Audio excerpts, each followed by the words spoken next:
We're moving it along the direction generally following the Iliad's storyline, but not following the exact events, but more following themes and the general direction of the Iliad without sticking to particular characters.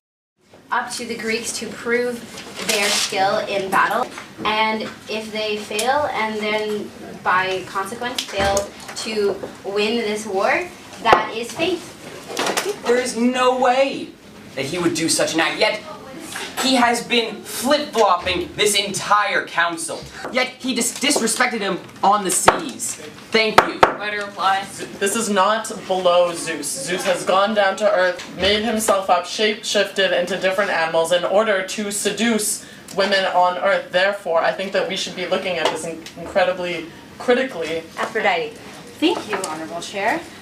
I find myself somewhat confused, as at the beginning of this session we were seeking to prevent a war, and now we're seeking to create a better one? Should this despair of Achilles not be something we should use to prevent the further bloodshed of the mortals? I'm now the mightiest warrior. Take that, Achilles. Look. Oh no.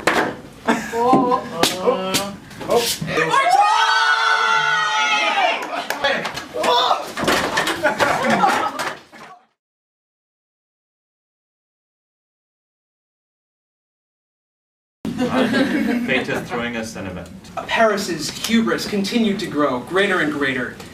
He eventually began to conceive of himself as a god and the rightful ruler of not just Troy, but all of the Mediterranean and perhaps the world beyond. Why did you call me up to this tallest tower, son? My will bones ache this war. It's terrible. Our city is beautiful, laid out below us.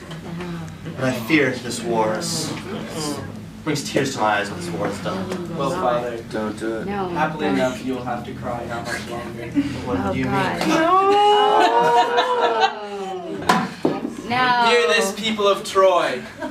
With my father dead, I am the new king. I will be your king. It is I who is worthy. With Helen as my mistress, and Aphrodite as my queen, I will show Mount Olympus that even gods can bleed.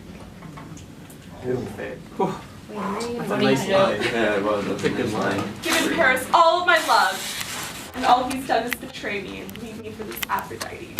I curse Aphrodite with my dying breath!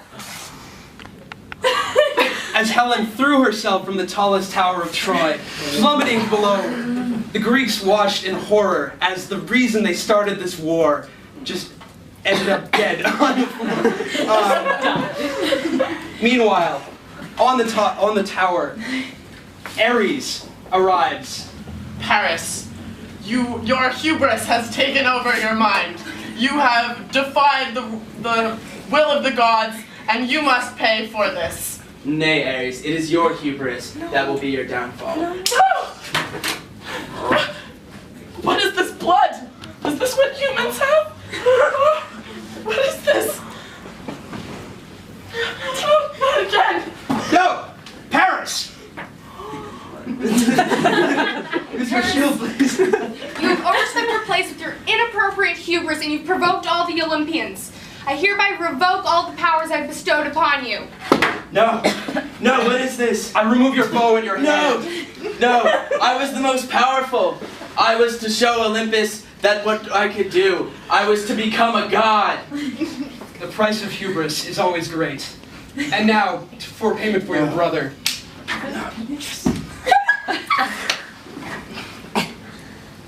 As Paris's leg was shot out from underneath him, he groaned and whimpered sadly on the ground before finally his father's guards came and take him away to the dungeon.